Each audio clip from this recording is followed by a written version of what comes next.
Hello everyone, कैसे हो आप सभी लोग। मेरा नाम है अंकित नायर। वेलकम बैक हो गया आप सभी का एक और नई वीडियो में। तो भाई साहब, आज हम लोग पढ़ने वाले हैं आपकी लाइफ प्रोसेस का लास्ट और तीसरा और लास्ट पार्ट, जो कि है ट्रांसपोर्टेशन एंड एक्सक्रीशन। ट्रांसपोर्टेशन का आधा हमने कवर कर लिया है हमारी पिछली वीडियो में। अगर आपने नहीं देखा तो make sure you watch this first and then watch this one. Okay, तो भाई साहब चलिए स्टार्ट करते हैं बिना कोई टाइम खोड़े। तो भाई human heart and double circulation. तो भाई साहब देखो, ह्यूमन हार्ट एक मस्कुलर ऑर्गन है जो कि हमारे चेस्ट कैविटी में होता है, और थोड़ा सा स्लाइटली लेफ्ट साइड में होता है ह्यूमन हार्ट हमारी लेफ्ट साइड में होता है, जो कि डबल पंप करता है to maintain flow of oxygenated and deoxygenated blood throughout the body without mixing them.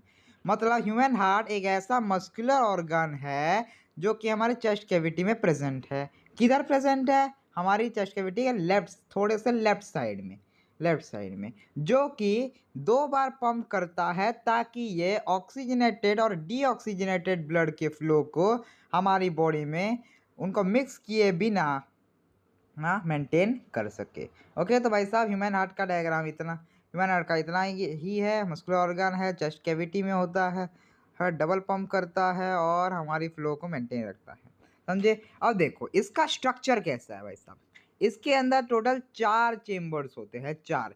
Right atrium, right ventricle, right left atrium and left ventricle. और walls भी होते हैं, वॉल्स का मतलब हम जानेंगे अभी। तो भाई साहब देखो, right atrium receives deoxygenated blood from the body via the superior and inferior vena cava।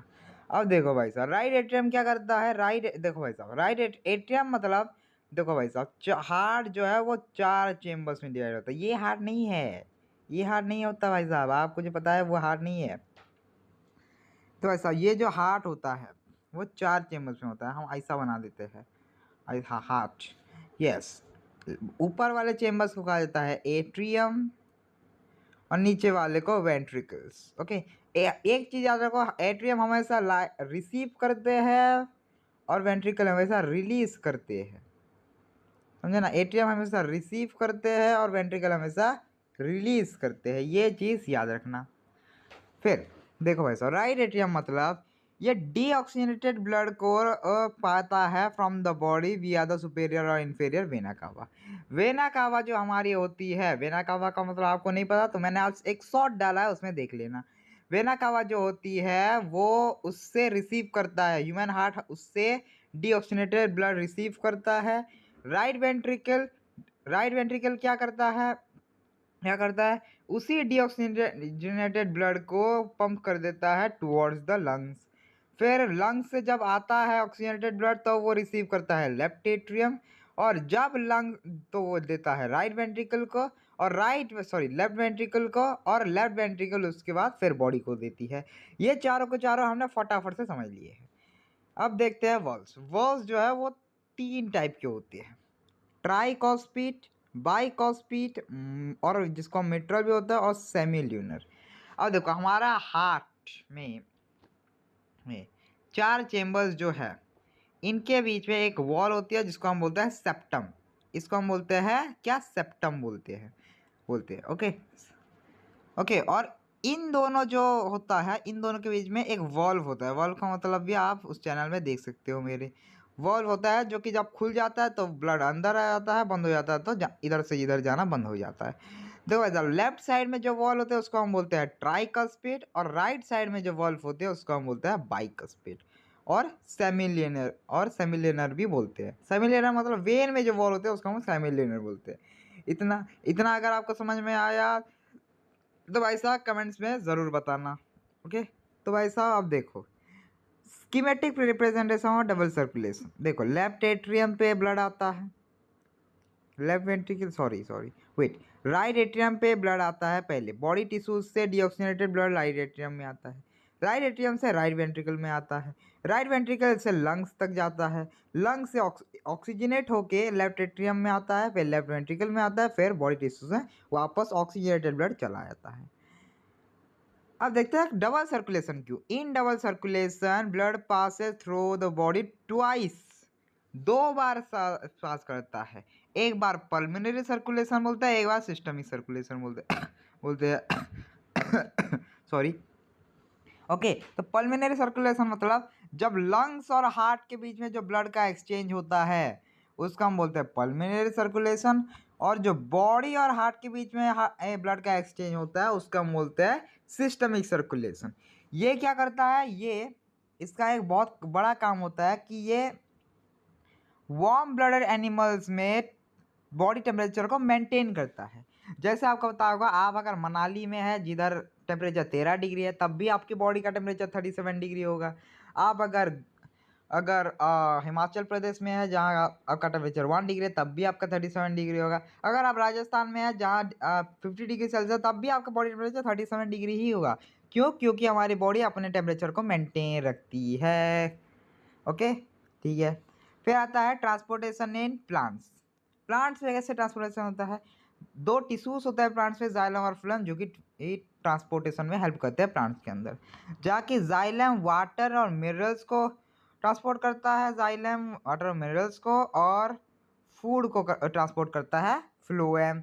Okay, then इनके अगर फंक्शंस देख ले तो ऐसा जाइलम वाटर और मिनरल्स का ट्रांसपोर्ट करता है और फ्लोएम जो सोल्यूबल प्रोडक्ट्स होता है फोटोसिंथेसिस, मतलब जो फूड होता है प्लांट्स का उसको ट्रांसपोर्ट करता है। इसके प्रोसेस को कहते हैं एसेंट ऑफ सैप, इसके कहते हैं ट्रांसलोकेशन। इसका डायरेक्शन होता है यूनि डायरेक्शन, सिर्फ ऊपर जाता है, लेकिन ये बाय डायरेक्शन होता है, ऊपर भी जाता है नीचे भी आता है। एनर्जी रिक्वायरमेंट, ये पैसिव प्रोसेस है, इधर एनर्जी रिक्वायरमेंट नहीं होती। ये एक्टिव प्रोसेस है जहाँ की एनर्जी रिक्वायरमेंट होती है, in the form of ATP होती है।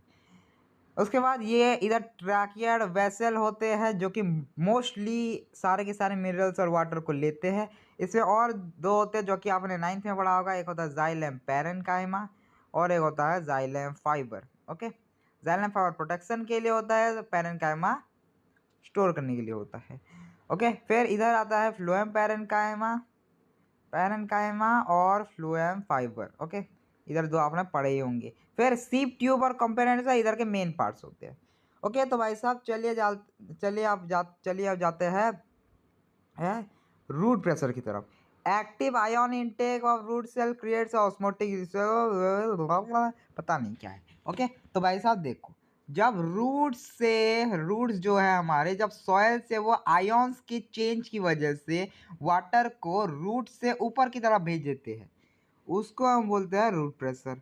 फिर आता है ट्रांसपिरेशनल पुल। जब सनलाइट पड़ती है प्लांट्स पे तब प्लांट्स का में जो वाटर होता है वो ऊपर जाके इवापोरेट होके वेपर के फॉर्म में इवापोरेट हो जाता है, उसको हम बोलते हैं ट्रांसपिरेशन। ये दो प्रोसेस बहुत ही सिंपली मैंने समझा दिए हैं, तो भाई साहब आप बहुत ही अच्छे से इसको समझ सकते हैं। फिर चलिए हम चलते हैं अभी एक्सक्रीशन की तरफ। एक्सक्रीशन तो आपको पता है बहुत ही छोटा सा पार्ट है लेकिन बहुत ही अच्छा पार्ट है, इधर से क्वेश्चंस आते हैं। ओके, तो देखो भाई साहब, excretion definition and biological importance. देखो भाई साहब, एक्सक्रीशन मतलब एक ऐसा बायोलॉजिकल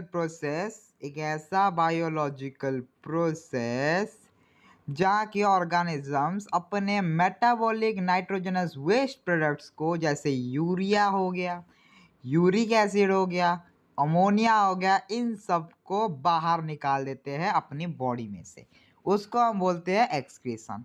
मेरे साथ दोहराइए, एक्सक्रीशन मतलब ऐसा प्रोसेस जहाँ की मेटाबॉलिक नाइट्रोजनस वेस्ट को, जैसे यूरिया, यूरिक एसिड और अमोनिया को वो ऑर्गेनिज्म अपनी बॉडी से गेट आउट करा देते हैं। फिर इसकी बायोलॉजिकल इंपॉर्टेंस क्या है, ये टॉक्सिसिटी को प्रिवेंट करता है और मेटाबॉलिक वेस्ट को हमारी बॉडी में जमने नहीं देता। ये ऑस्मो रेगुलेशन कराता है। ऑस्मो रेगुलेशन का मतलब वाटर कंटेंट जो होता है हमारी बॉडी में उसको बैलेंस कराता है। ओके, फिर और काफ़ी सारे अदर फ्लूइड्स के कंसंट्रेशन को भी बैलेंस कराता है। तीसरा इंपॉर्टेंस क्या है, ये एसिड बेस बैलेंस मेंटेन करता है हमारे ब्लड के अंदर, जहाँ की ये यूरिया, यूरिक एसिड जैसे सब्सटेंसेस को जब निकाल देता है तब हमारा ब्लड का जो पीएच होता है, जिसके बारे में हम चैप्टर नंबर 2 पे पढ़ेंगे केमिस्ट्री के, उसको मेंटेन करता है। अभी के लिए बस याद कर दो, उस वक्त मैं रिलेट ज़रूर कराऊंगा। ओके, तो आप देखते हैं ह्यूमन एक्सक्रीटरी सिस्टम। भाई साहब, एक्सक्रीशन का मतलब तो पता चल गया। अब देखते हैं कि ह्यूमंस में एक्सक्रीशन कैसे हो रहा है। ओके, तो देखो, schematic architecture of human excretory system, left and right kidney. तो भाई साहब देखो, देखो भाई साहब, किडनी हमको पता है दो होते हैं, दो किडनी होते हैं, उसमें से एक पाइप निकली होती है, इसमें से यहाँ एक पार्ट होता है। ऐसा ही होता है हमारे एक्सक्रीटरी सिस्टम ऐसा ही होता है। ओके, अब देखो किडनी का क्या काम है? ये ब्लड को फिल्टर करता है और यूरिन को फॉर्म करता है और मस्कुलर ट्यूब को दे देता है। मस्कुलर ट्यूब का नाम होता है यूटेरस। ये क्या करता है? ये यूरिन को किडनी से यूरिनरी ब्लैडर तक भेज देता है। अब यूरिनरी ब्लैडर क्या है? यूरिनरी ब्लैडर का मतलब ये एक मस्कुलर सैक होता है जो कि नर्वस कंट्रोल के अंदर होता है, जो कि यूरिन को टेम्परेरीली स्टोर करके रखता है। ओके, अब देखो भाई साहब, इसमें एक क्वेश्चन आता है कि भाई साहब देखो, यूरिनरी ब्लैडर नर्वस कंट्रोल में होता है, इसका मतलब क्या है? मतलब जो हमारा, आपको पता होगा, छोटे बच्चे सुसु कर देते हैं, क्यों? क्योंकि उनका नर्वस सिस्टम अच्छा नहीं होता, जिसकी वजह से वो यूरिनरी ब्लैडर में यूरिन को स्टोर करके नहीं रख पाते और उनकी निकल जाती है। लेकिन आप ऐसा मत करना, क्योंकि आप अगर कर, हाँ, तो भाई वो मेरी मम्मी थी, वो बुला रही थी। ओके, मस्त कड़क चाय दी है भाई साहब, बहुत ही कड़क वाली। ओके, तो भाई साहब चलिए आगे बढ़ते हैं। तो हमको पता है, हमने यूरिनरी ब्लैडर पढ़ा कि नर्वस सिस्टम अगर हमारे पास नहीं है अच्छा, तो यूरिन निकल जाएगी। ओके, फिर आता है यूरेथ्रा। अब यूरिन निकलेगी कैसे? एक मस्कुलर ट्यूब जिससे कि यूरिन बाहर निकलती है, उसको हम बोलते हैं यूरेथ्रा। इतना समझ में आया तो भाई साहब कमेंट्स में ज़रूर बताना। अब देखो, चारों के functions, kidney, ureter, urinary bladder और यूरेथ्रा के मैंने यहाँ लिख दिए हैं अच्छे से। आप इसको रीड कर सकते हैं, बहुत ही अच्छे से रीड कर सकते हैं भाई साहब, बहुत ही अच्छे से इसको आप रीड कर लीजिएगा, प्लीज़ रीड कर लीजिएगा। इसको मैं लिख भी देता हूँ ताकि आपको याद रहे। हैंड राइटिंग बहुत सुंदर है, मुझे पता है, तारीफ करने की कोई ज़रूरत नहीं है। ओके, तो भाई साहब देखो, नेफ्रॉन और यूरिन फॉर्मेशन का डिटेल एनालिसिस। अब नेफ्रॉन क्या होता है? ये स्ट्रक्चर और फंक्शन यूनिट होता है और फिल्ट्रेशन यूनिट होता है किडनी का। अच्छा, किडनी में हमको पता है ब्लड फिल्टर होता है, लेकिन कैसे होता है? With the help of nephron. Nephron he blood को फिल्टर करता है। और एक किडनी में हमारे क्या होते हैं? मिलियंस ऑफ नेफ्रॉन होते हैं, मिलियंस ऑफ नेफ्रॉन होते हैं हमारे एक किडनी में। ओके, तो आप देखते हैं कि नेफ्रॉन कैसे ये ब्लड फिल्ट्रेशन कराता है।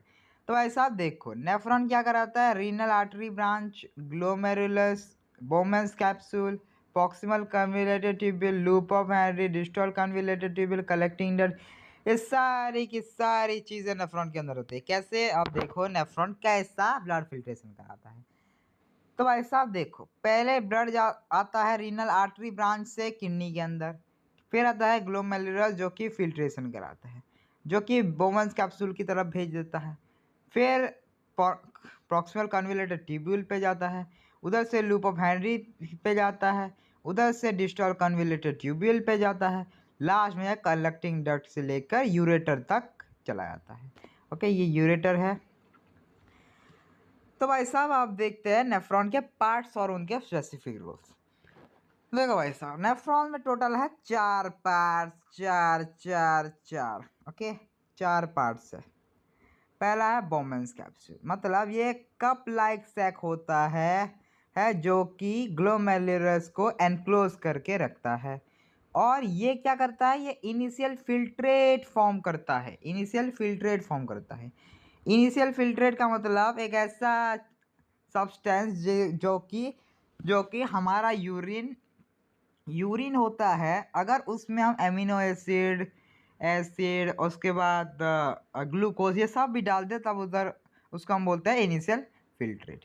फिर आता है ग्लोमेरुलस। ग्लोमेरुलस क्या करता है? ये हाई प्रेशर कैपिलरी नेटवर्क होता है, जो कि हाई हाइड्रोस्टैटिक प्रेशर ड्राइव्स में होता है, जो कि अल्ट्रा फिल्ट्रेशन करता है ब्लड की। ये अच्छे से ब्लड को फिल्टर कर डालता है और यूरिन को आधा फॉर्म कर लेता है। फिर ट्यूबुलर रीजन, जिधर होता है 3 चीज़ें, पीसीटी, डीसीटी और लूप ऑफ हेनरी। देखो ऐसा पीसीटी ऐसा होता है, लूप ऑफ हेनरी ऐसा होता है और ये होता है डीसीटी। तो भाई साहब आप इसको याद रखिए, बहुत ही अच्छा है। ये है PCT, ये है PCT, ये है लूप ऑफ हैरी, ये है DCT, समझे। तो भाई साहब ये ऐसा ही होता है।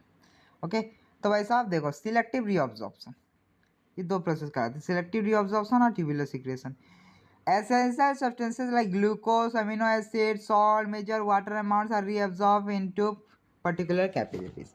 अब देखो भाई साहब, इन दोनों ने तो ब्लड को फिल्टर कर डाला, लेकिन उधर से अमीनो एसिड, ग्लूकोज जो अनवांटेड सब्सटेंस है, और उसके साथ जो चाहिए हमारी बॉडी को उसको भी एब्जॉर्ब कर लिया। तो जो हमें चाहिए उसको रीएब्जॉर्ब कर लेते हैं ये हमारी बॉडी के अंदर, और जो नहीं चाहिए उसको फिल्टर कर देते हैं। ओके, तो ऐसा ही होता है। जब ये गलती कर देते हैं तो भाई ये सुधार देते हैं उसको। फिर आता है ट्यूबुलर सिक्रेशन। इधर होता है K+H+ आयोन, जो कि आपको याद करने की कोई ज़रूरत नहीं है, इसको भूल जाओ भाई साहब। ये एक्स्ट्रा वेस्ट जो होता है वो एक्टिवली सिक्रेटेड होता है फाइन ट्यून ब्लड pH और ऑस्मोटिक बैलेंस के लिए। मतलब जो हमारा ब्लड में ऐसे न्यूट्रिएंट्स तो निकल गए, लेकिन जो रिक्वायर्ड वाटर है हमारी बॉडी में वो हमको चाहिए, और वो किधर से आता है? वो आता है ट्यूबुलर सिक्रेशन की मदद से, वो रीअब्जॉर्ब हो जाता है।